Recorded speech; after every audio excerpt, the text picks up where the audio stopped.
This is difficult. How do I even begin to tell you about the nightmare I've been through? Give me a moment. Let me gather my thoughts. Let me prepare myself to relive the events that led me here. You're going to think I'm insane. You're going to think this isn't true.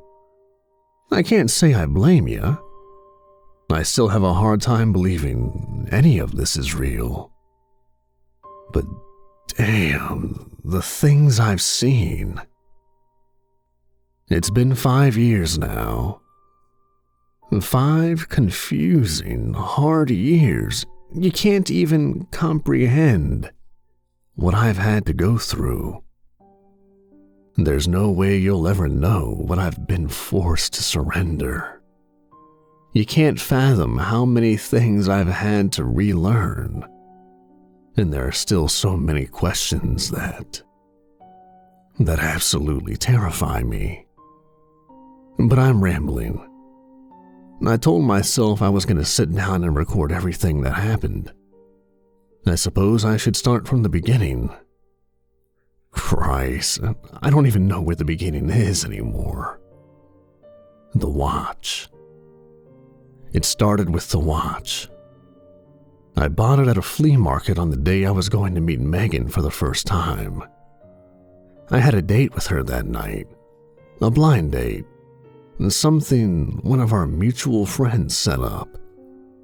But the watch, that damn watch. And some kid was selling it at a table, along with dozens of others. They were all different, but I remember that specific one immediately caught my eye. It was made from some kind of black stone, the polished ebony band coiling around my wrist as I tried it on. It was breathtaking, a one-of-a-kind piece. The face was colored red in the center and then faded to black along the edges. The hands were colored in swirls of matching shades.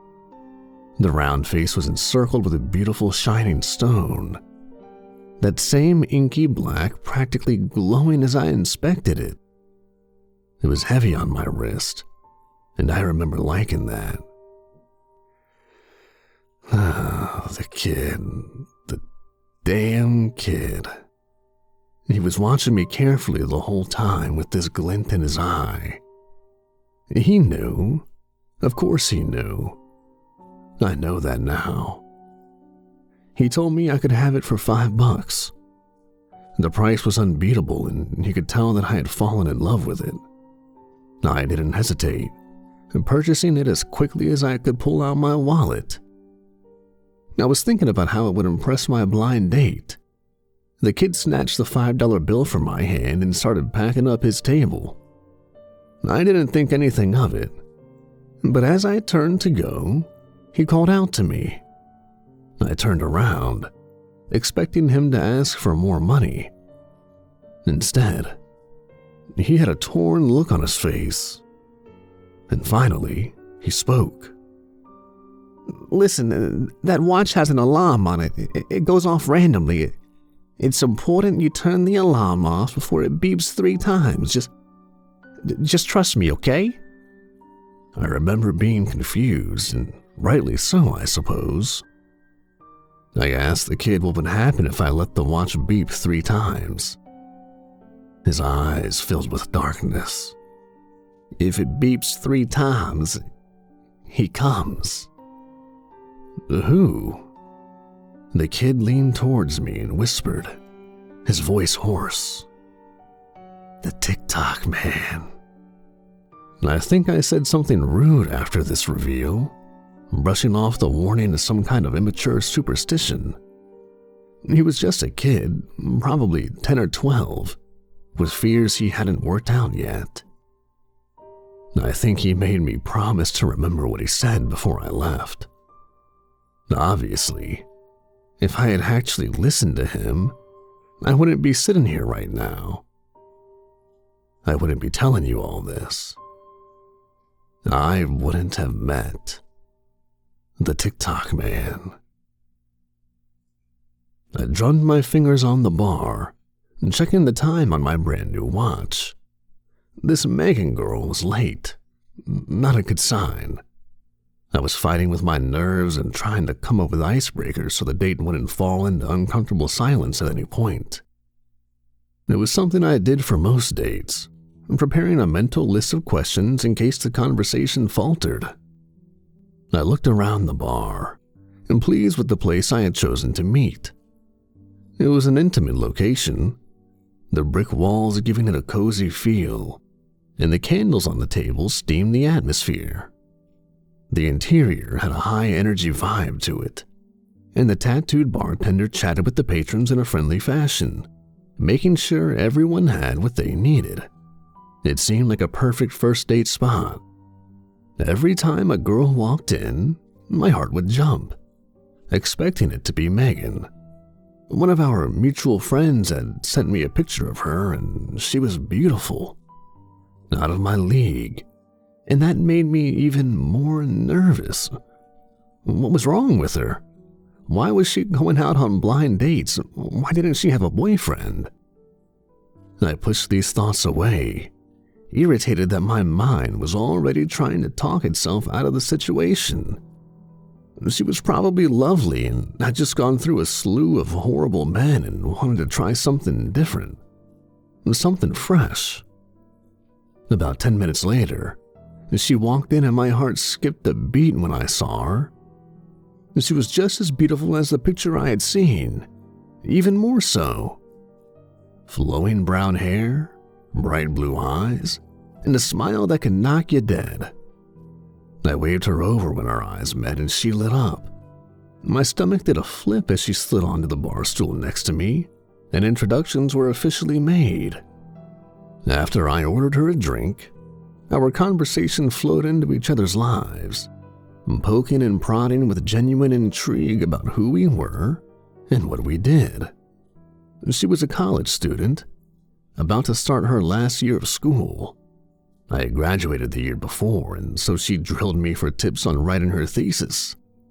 She was fun, and I liked how she always had a smile on her lips. Talking to her was easy, and the longer I sat there, the more comfortable I became. Soon the preliminary questions faded, and we began to just shoot the shit. It was easy, wonderfully easy, and I found myself absorbed by her. The drinks kept coming, and I soon found myself enjoying a nice buzz. I made sure I didn't say anything stupid, the alcohol pushing me to try my luck with her sexually. I resisted for as long as I could, but eventually I caved and began to flirt. And to my surprise, she flirted back with enthusiasm. I had my hand on her thigh, and a big grin on my face when it happened for the first time. Megan looked at me, a slightly tipsy grin on her face. "Was that your watch?" she asked, nodding towards my wrist. I blinked my buzz away and held my watch up to my face. Well, the kid hadn't been lying about the alarm. I began to fumble for a button and some way to turn it off before it beeped again. I wasn't even thinking about the kid's warning, I just wanted to stop the annoying interruption. "Am I keeping you from something?" Megan asked, as the watch blared out another note. My fingers finally found a small button on the side and I pushed it. "Sorry about that, I just bought this thing. I guess someone programmed an alarm on it before me." "I really like it," Megan said, reaching out and taking my wrist. "It's a very handsome watch. It makes you look smart." I was enjoying the way her hands felt on my skin, and I felt my heart begin to race as her fingers traced my wrist along the band. Our eyes met, and I saw lust behind her shining eyes. I swallowed. Did she want me to take her home? "It's getting late," she said coyly, and turning my wrist in her hands to check the time. You want to get out of here?"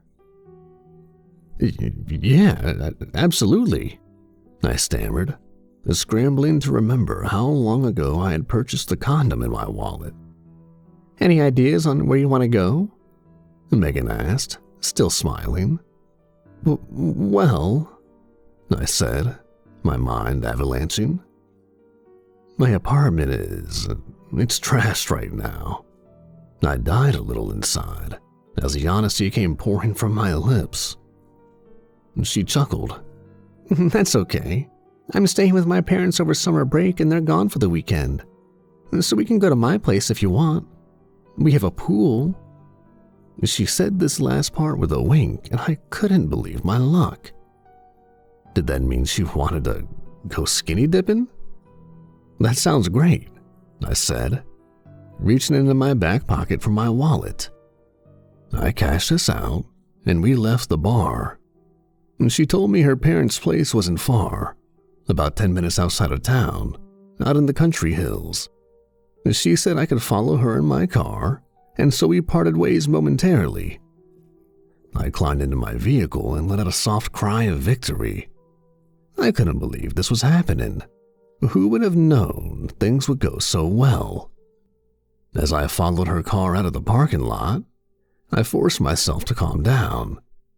I wasn't going to get laid if I was a nervous wreck. I had to play it cool. I had to act like it was, like it was whatever. "Oh, you're such an idiot," I muttered to myself, but smiled just the same. I couldn't remember the last time I had gotten some, and so easily to boot. It never was such a high-caliber girl as Megan. I thought back on who the last girl was and what she looked like. It slowly dawned on me, and I immediately shut her face out of my mind. "You had way too much to drink that night," I said out loud, shuddering. The streets were dark in the late hour, and soon I left the town behind me, my eyes trained on Megan's taillights. I rolled down the window, letting the warm summer air fill the car with electrifying possibility. I was in such a damn good mood. The full moon hung fat and yellow in the sky. I made a gun with my fingers and shot an imaginary bullet as the wind whipped through my hair. I felt pretty cool. Again? I thought, immediately annoyed by the noise. How often does this thing go off?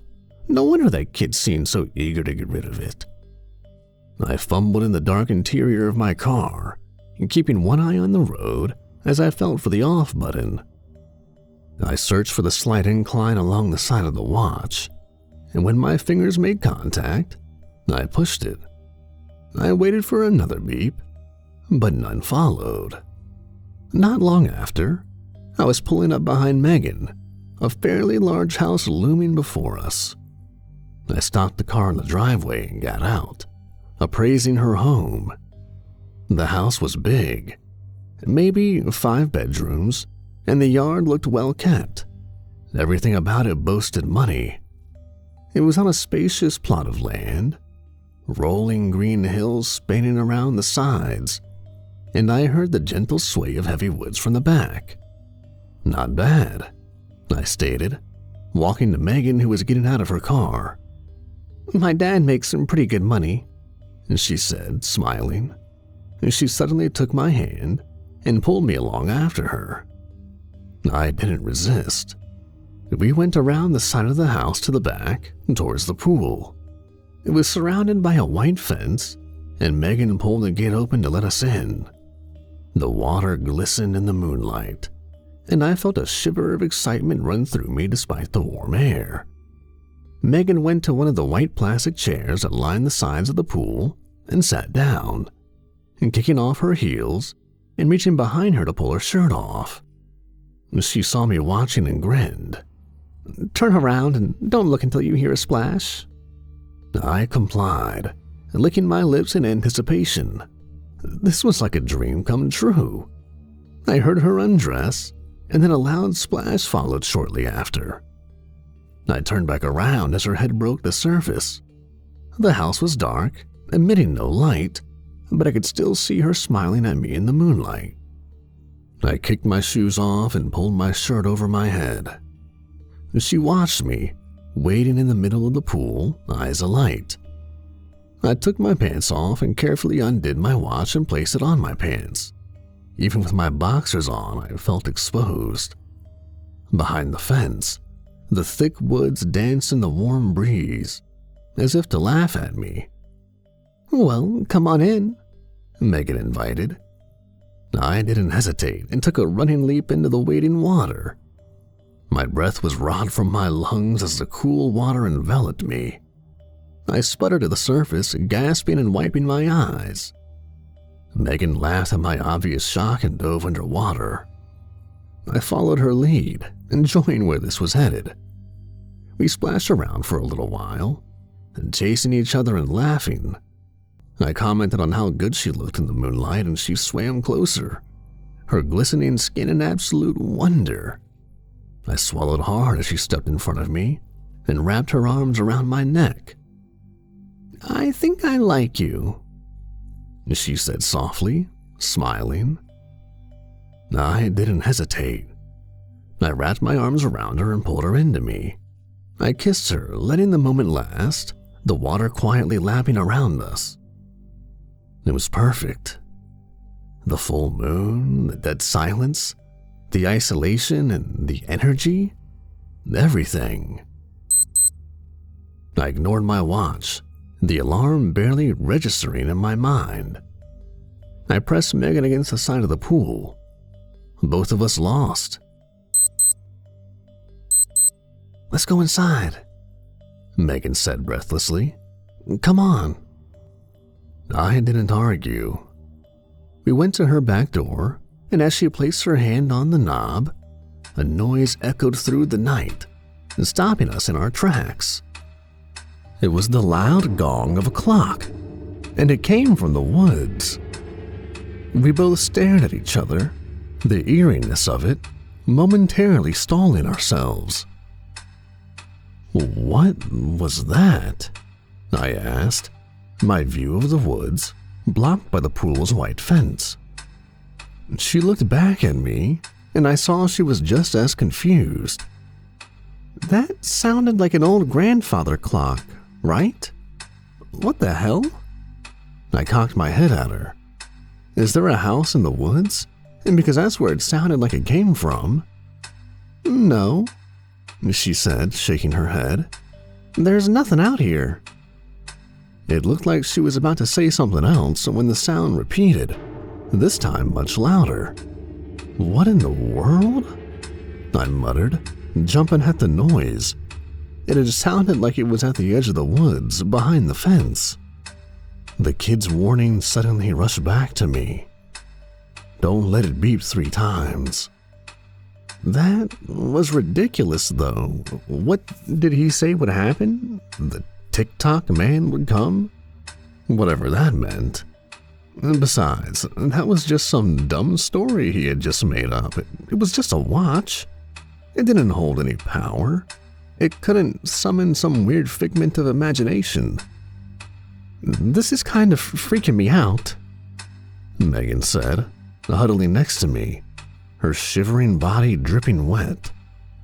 She wasn't naked, but she might as well have been. "Let me go around and take a look," I said, taking her by the shoulders. "There's nothing to be afraid of."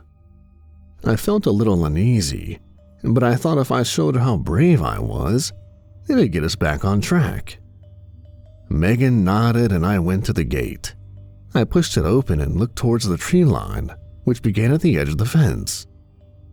I thought I heard something making its way closer, walking along the length of the fence towards the corner in front of me.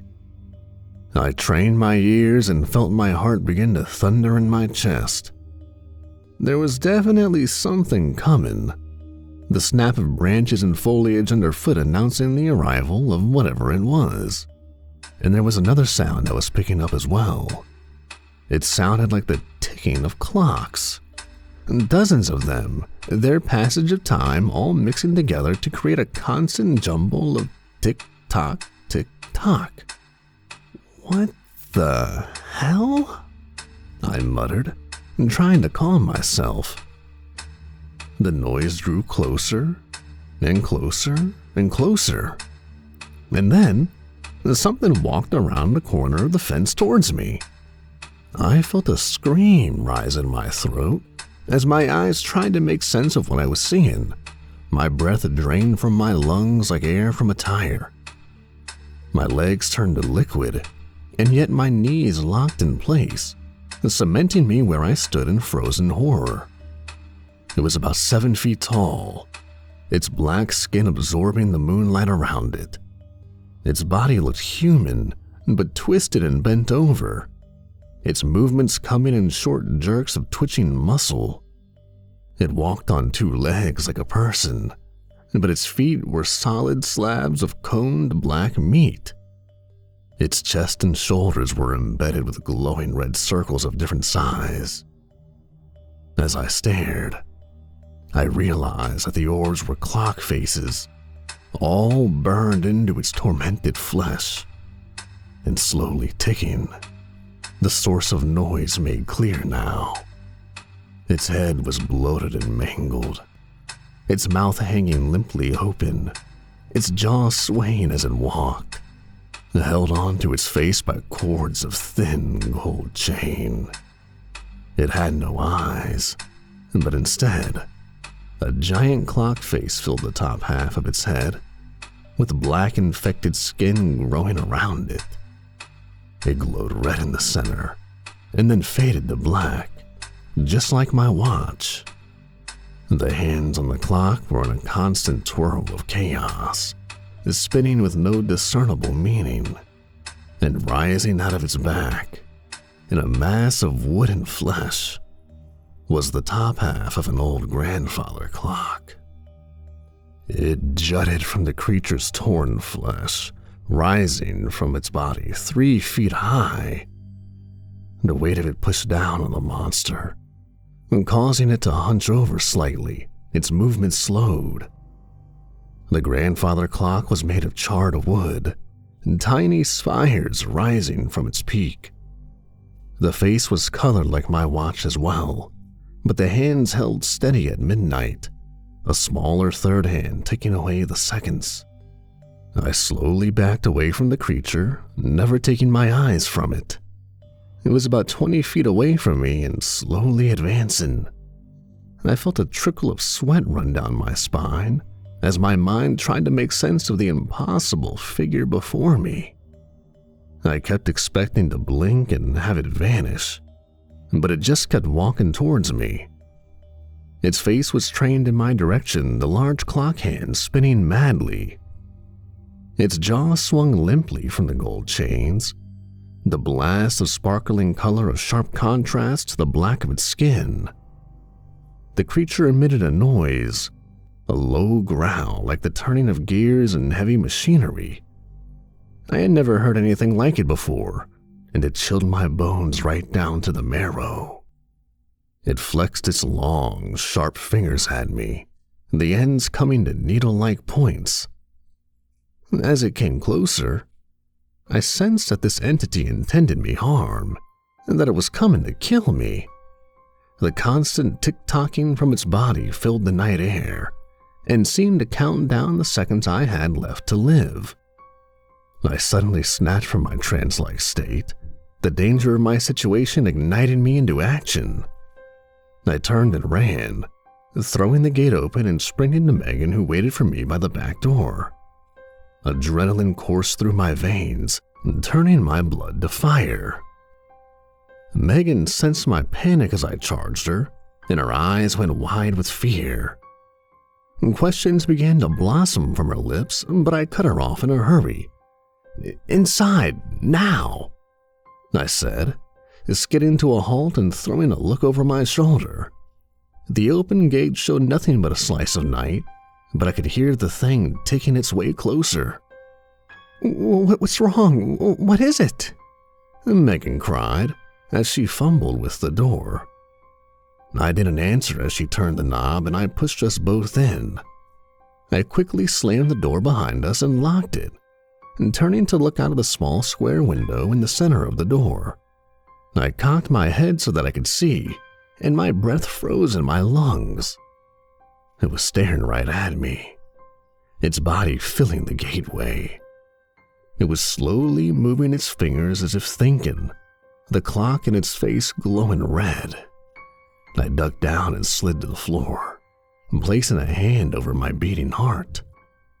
I sat with my back to the wood as Megan stood over me and peeked out the window.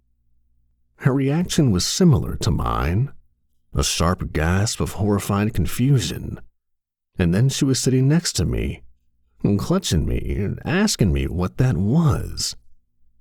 I didn't have an answer for her, so I remained silent, begging my mind to kick into gear. I needed to do something. I didn't know what this thing was or where it had come from, but I knew it wanted to kill us. I sat there stupidly, soaking wet and in my boxers, as Megan's desperate pleas washed over me in a numb wave. I didn't know what she wanted me to do, what she expected me to do.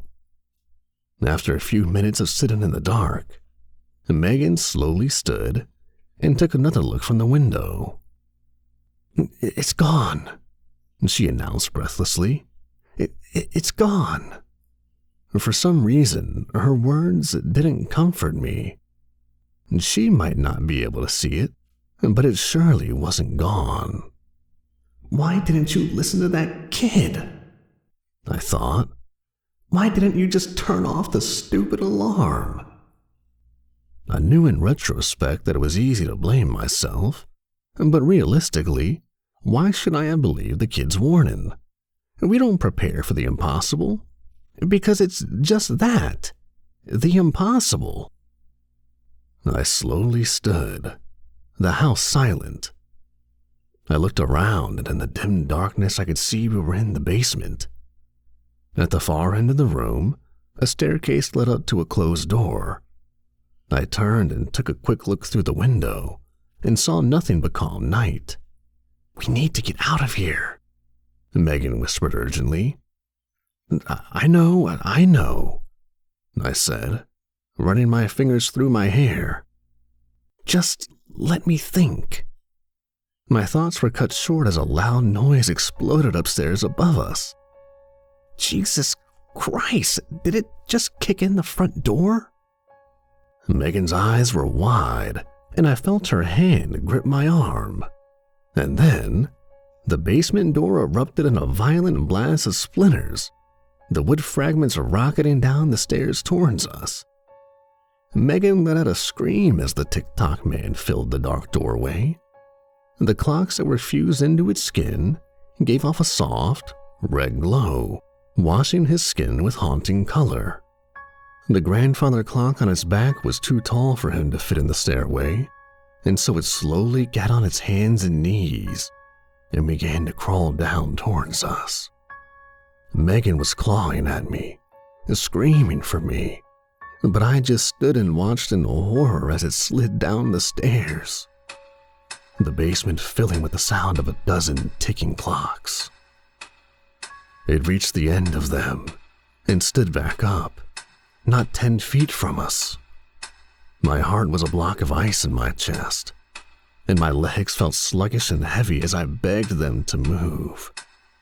Air hissed between my dry lips and my throat burned with an effort to breathe. As the Tock man stood, I noticed the time when the grandfather clock had advanced. Instead of midnight, the hands read 12:15. I didn't know if it meant anything, and my brain was too scrambled to try. "Get away from us," Megan was screaming. She turned and grabbed the door behind us, fumbling in the dark trying to unlock it. Just as I heard the click of her successful attempts, the monster before us moved.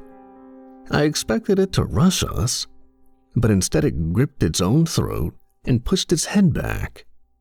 The clock hands on its body began to spin faster, and the red color in the center of each of them began to glow brighter.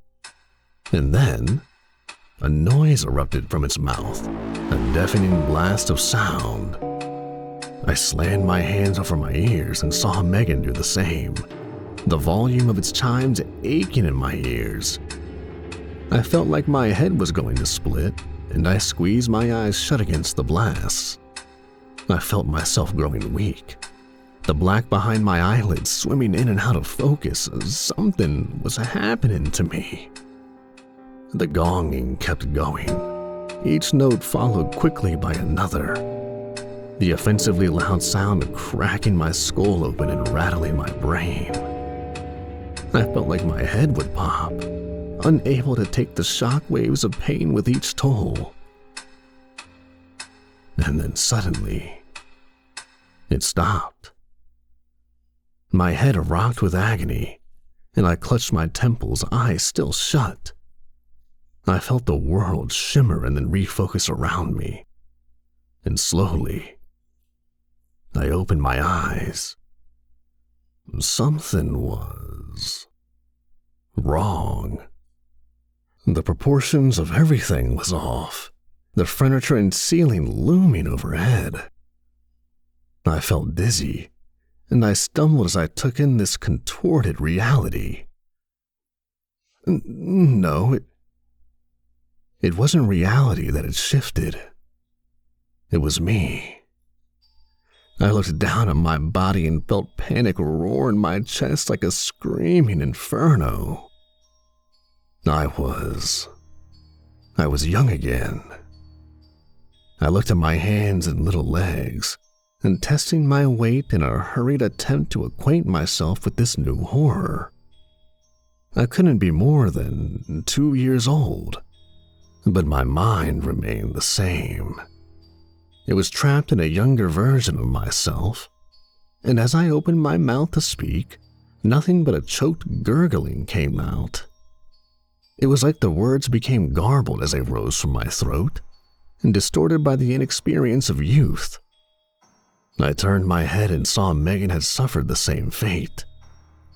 Big tears rolled down her face as she stared at me in absolute disbelief. We were toddlers, and shrunk back down as our years were taken back from us. Broken syllables and sounds poured from her mouth as she tried to speak to me, but I couldn't understand any of it. We were trapped inside younger versions of ourselves, our minds held captive in underdeveloped bodies. And suddenly, the Tock man was towering above us. He looked terrifyingly huge from where I stood, my neck craning to take in his looming form.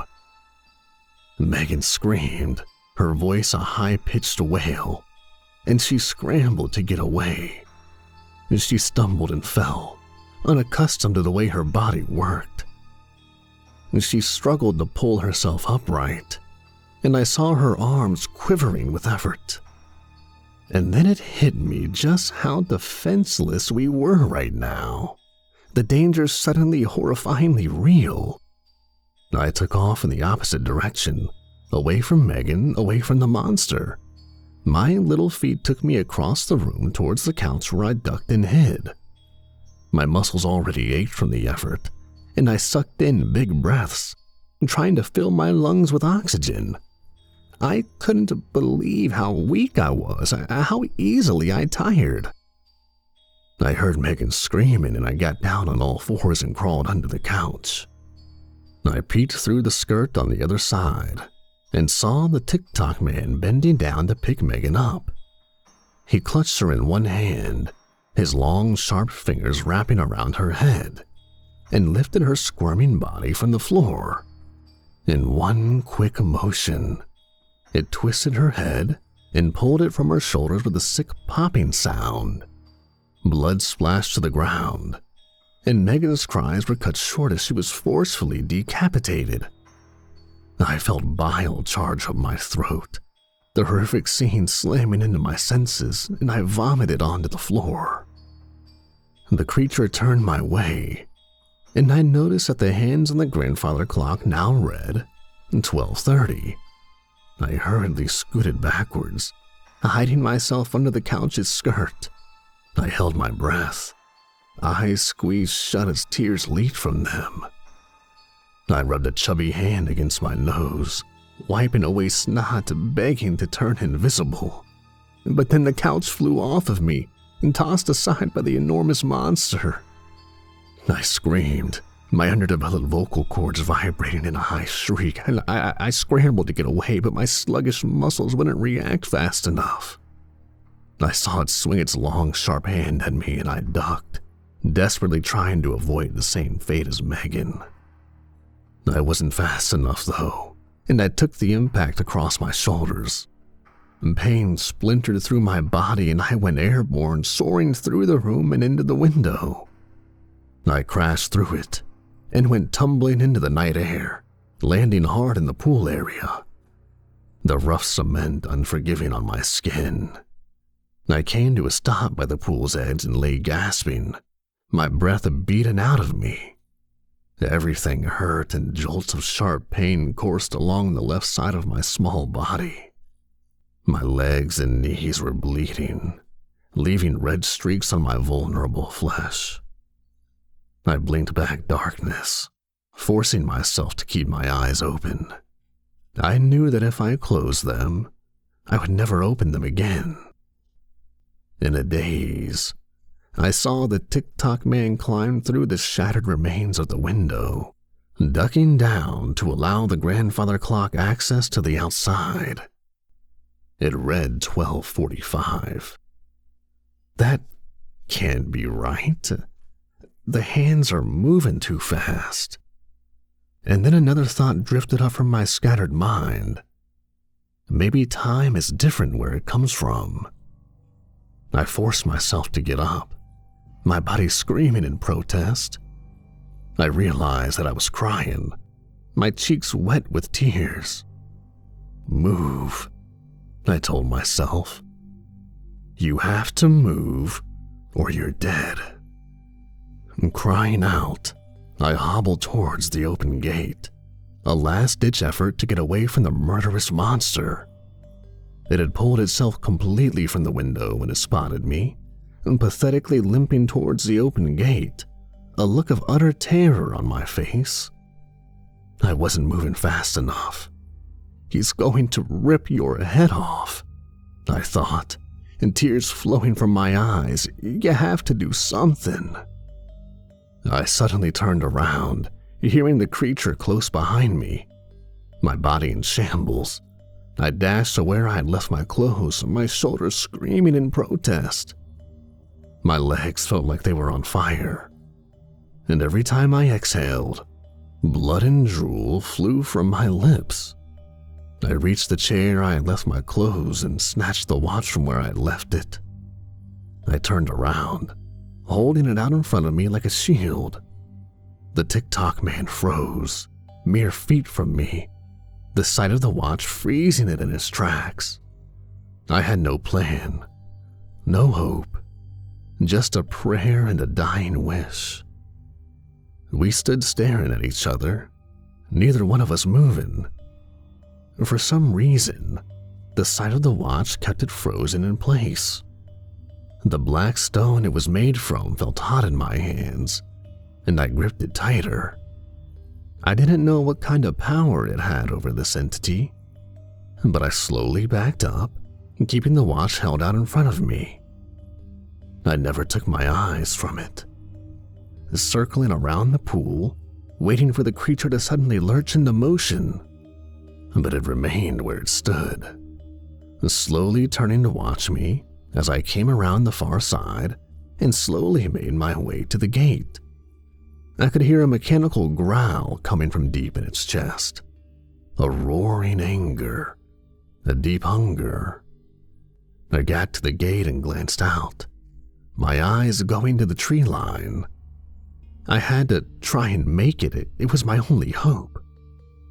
I turned and ran, going as fast as my broken body could take me.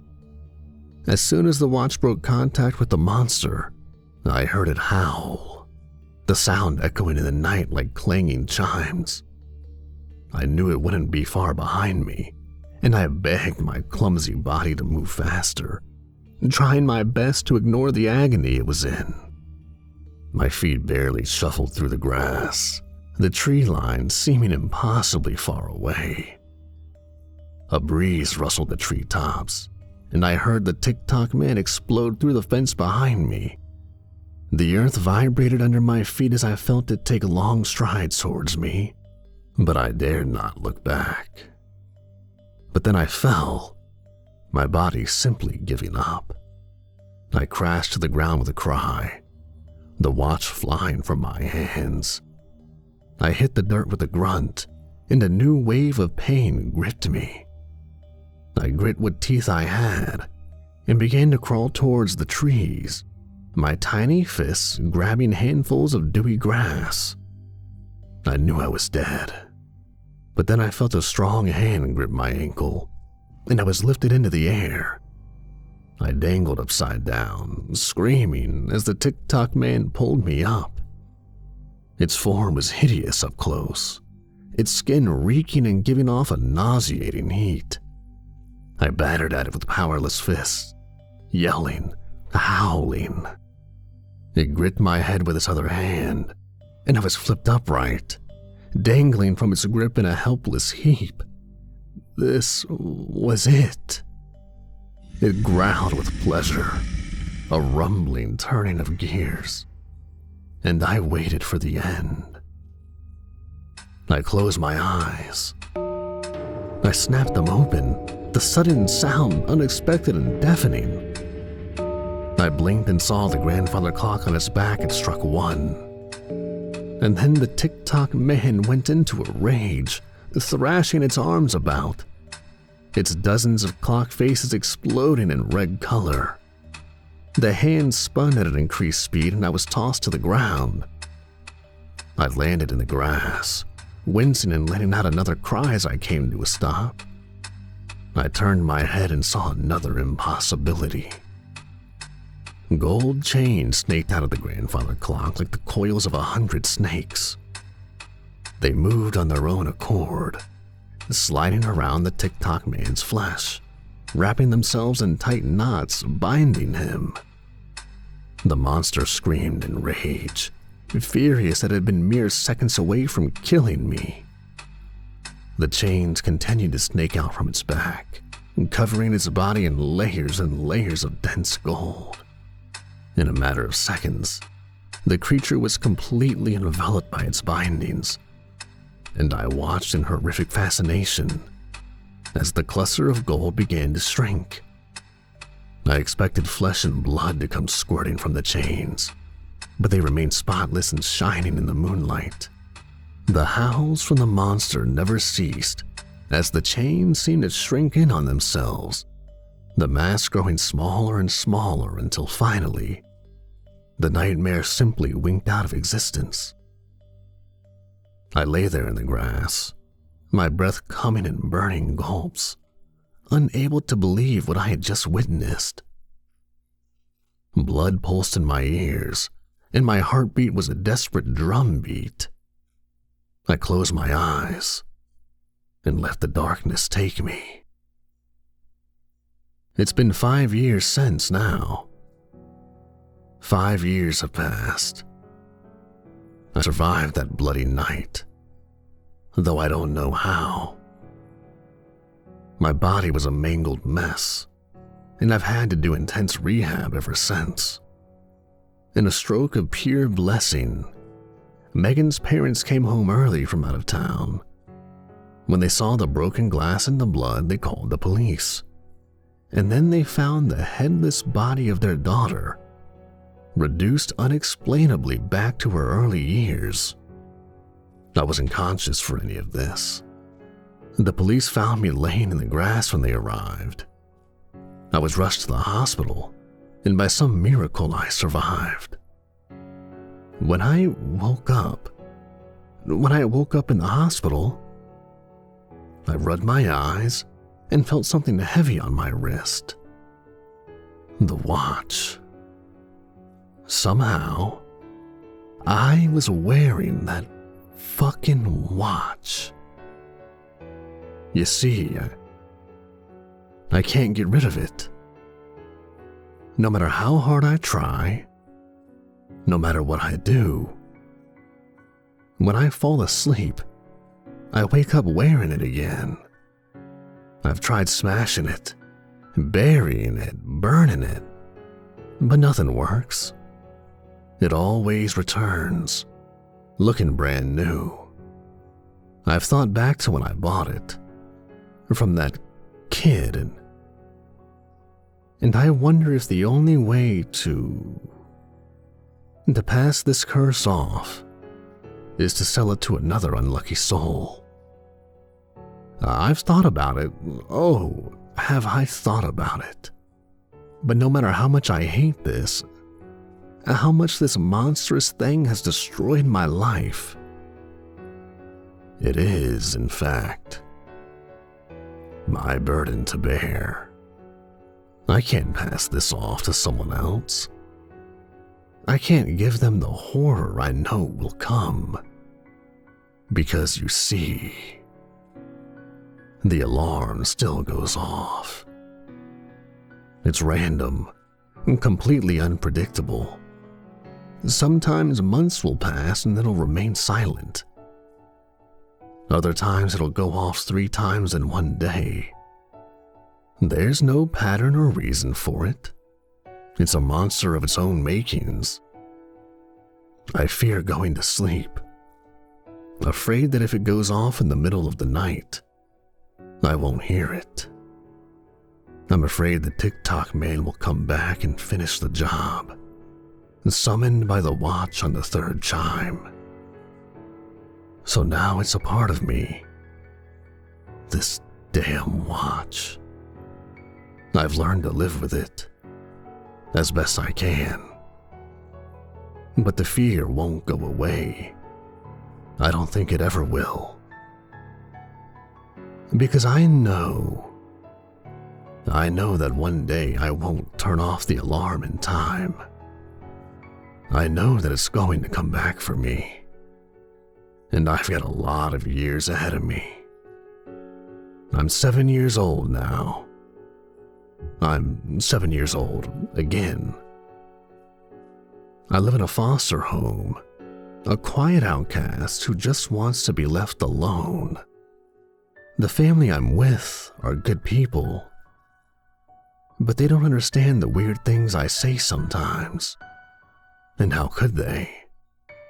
I'm a 28-year-old trapped in a 7-year-old body. And let me tell you, living through life again is not something I would wish on anyone. Life, it's full of monsters, waiting to rip you apart, over and over and over again.